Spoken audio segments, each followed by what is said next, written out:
내 영혼이 은총 입어 중한 재질 벗고 보니 슬픔 많은 이 세상도 천국으로 와도다. 높은 산이 거친 들이 조막이나 궁궐이나 내 주 예수 모신 곳이 그 어디나 하늘나라 할렐루야 찬양하세. 내 모든 죄 사함받고 주 예수와 동행하니 그 어디나 하늘나라 할렐루야 찬양하세. 내 모든 죄 사함받고 주 예수와 동행하니 그 어디나 하늘나라.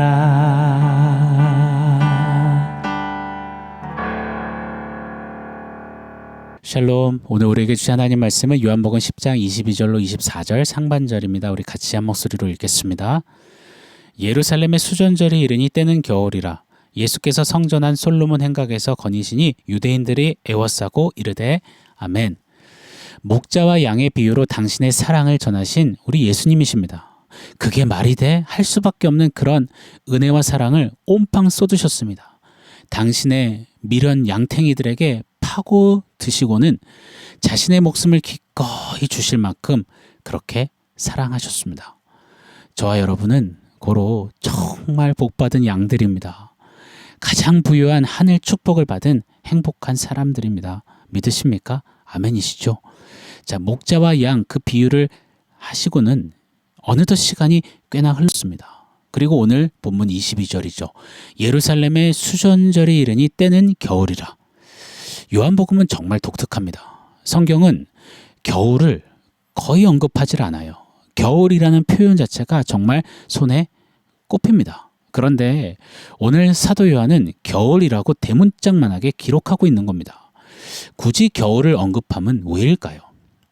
지금 사도 요한이 마치 두꺼운 롱패딩을 입고 손을 막 덜덜 떨면서 입김을 불면서 야 정말 춥다 진짜 춥네 뭐 그런 날씨 정보 배경 정보를 주려 하는 걸까요? 아니죠. 분명한 의도와 이유가 있다라고 믿습니다. 바로 본문 당시에 하나님의 나라 하나님 백성 이스라엘의 상황이 차디차고 시린 겨울처럼 참혹하게 얼어붙어 있음을 보여주기 위함이라 믿습니다. 그들의 영적 현주소, 영적 상태를 말입니다. 왜 그렇잖아요. 지금 우리는 폭염주의보가 내려진 8월의 중후반을 지나고 있습니다.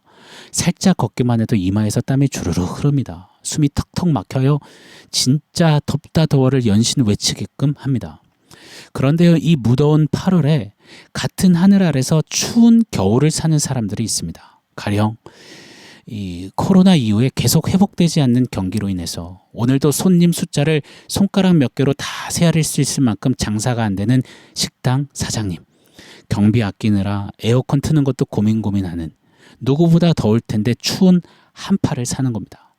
또요, 갱년기를 맞이하며 이 감정이 소용돌이치고 외로워 죽겠는데 다 큰 자식들은 여기저기 밖으로 나돌고 남편은 맨날 야근에 무슨 모임에 정막이 흐르는 집안에서 더운 여름에 겨울을 사는 어느 어머님. 꽤나 오랜 기간 대화가 단절된 채 집안에 들리는 소리라고는 밥, 반찬 씹는 쩝쩝 소리 외에는 들리지 않는 그런 어느 부부가 사는 냉기 흐르는 집, 싸늘한 겨울입니다.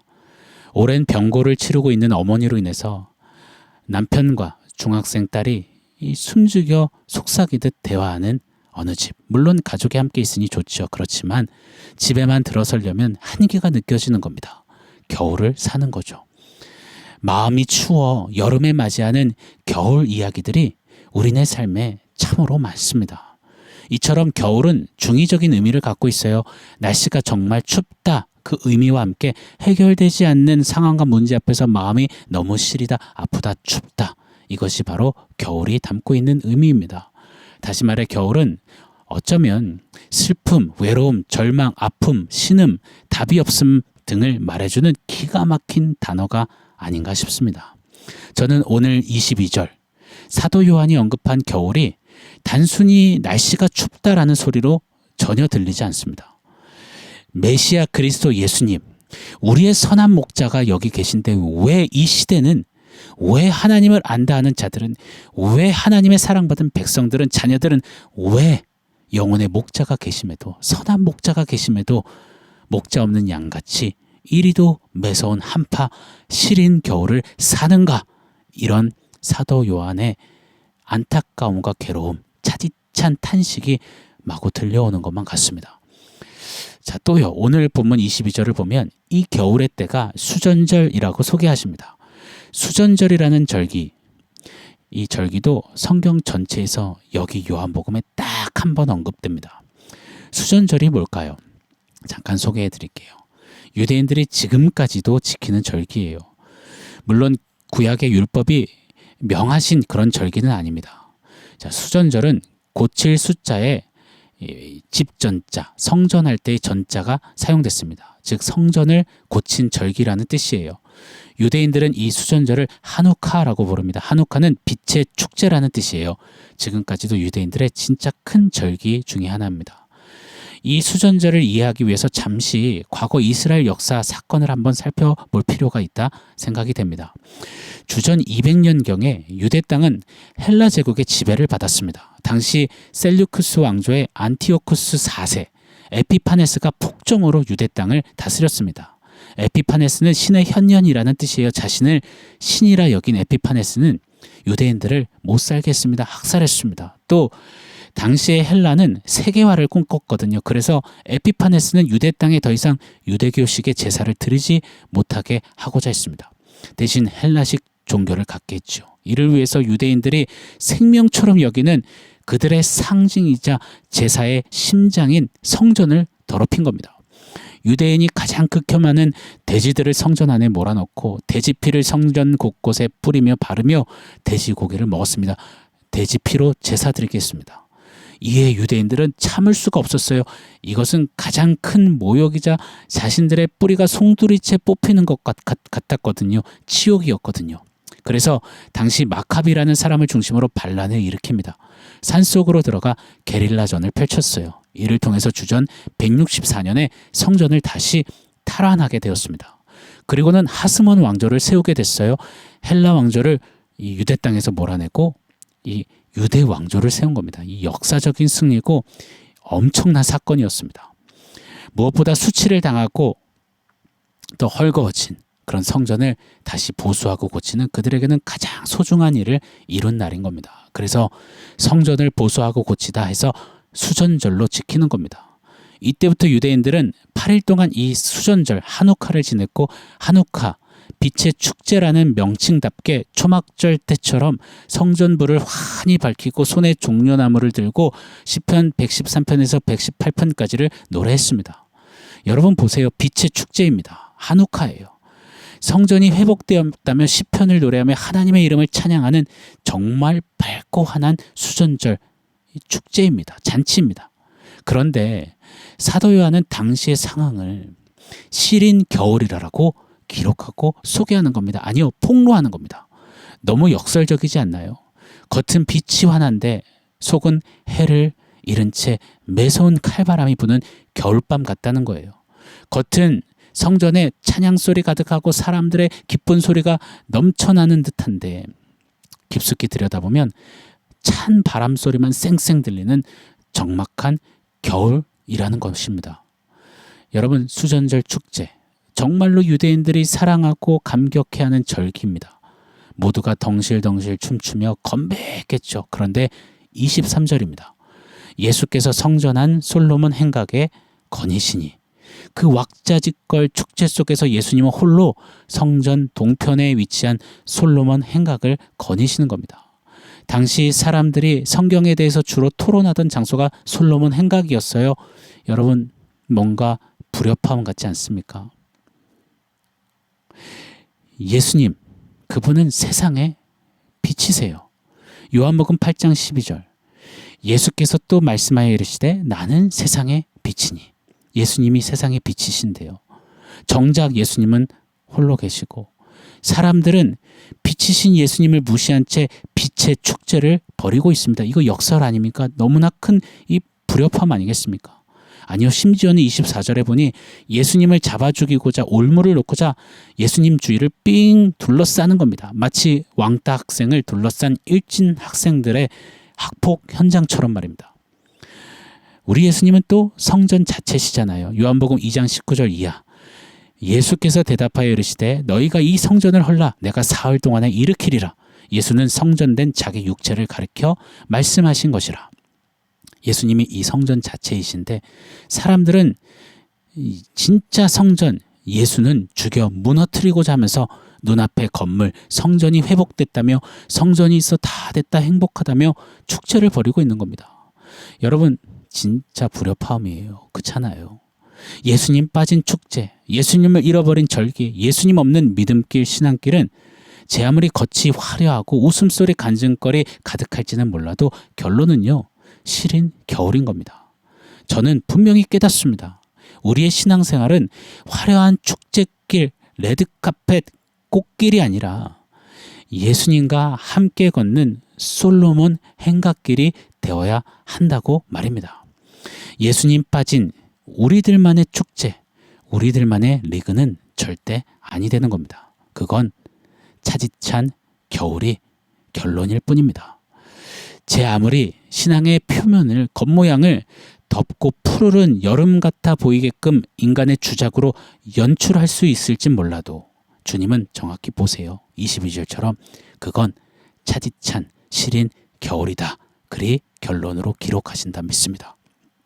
사랑하는 성도 여러분, 저와 여러분은 우리의 신앙은 지금 어떤 계절에 서 있습니까?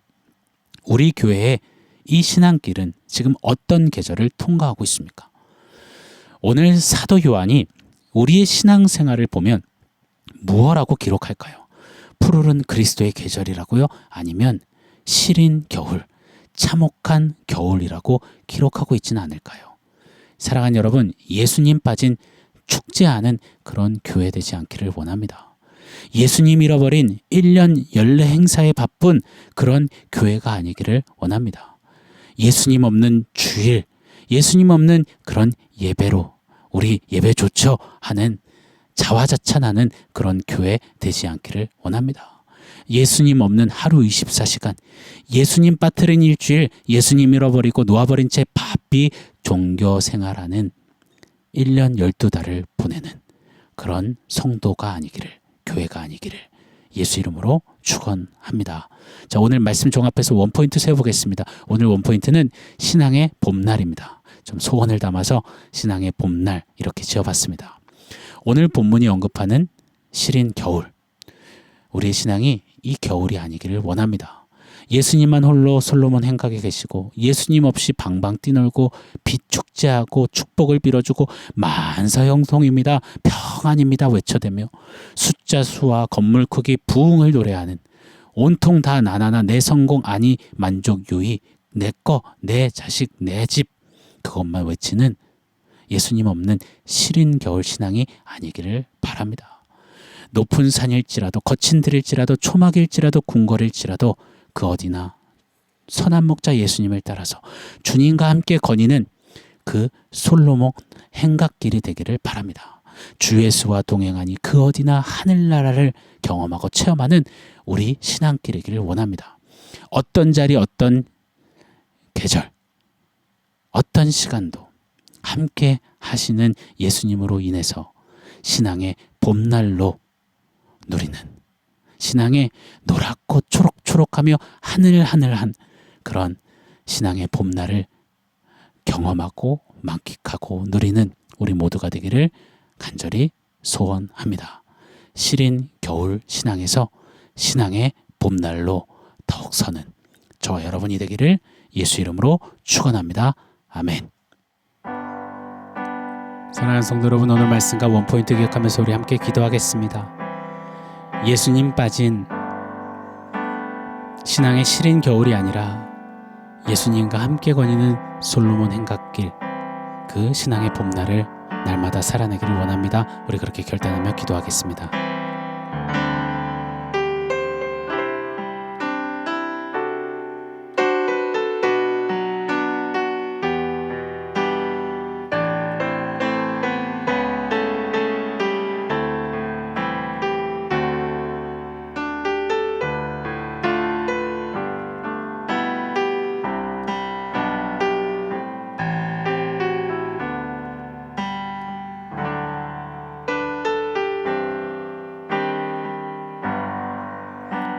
하나님, 예수님 없는 축제, 예수님 빠진 신앙, 그 시린 겨울 신앙이 아니라 그 어디나 예수님과 동행하며 예수님과 함께 거니는 솔로몬 행각길로 그렇게 신앙의 봄날을 사는 우리가 되기를 원합니다. 선한 목자 예수님으로 인하여서 부요하고 풍성하고 충만한 신앙의 봄날을 사는 복받은 양들로 행진하게 하여 주시옵소서. 예수님의 이름으로 기도합니다. 아멘.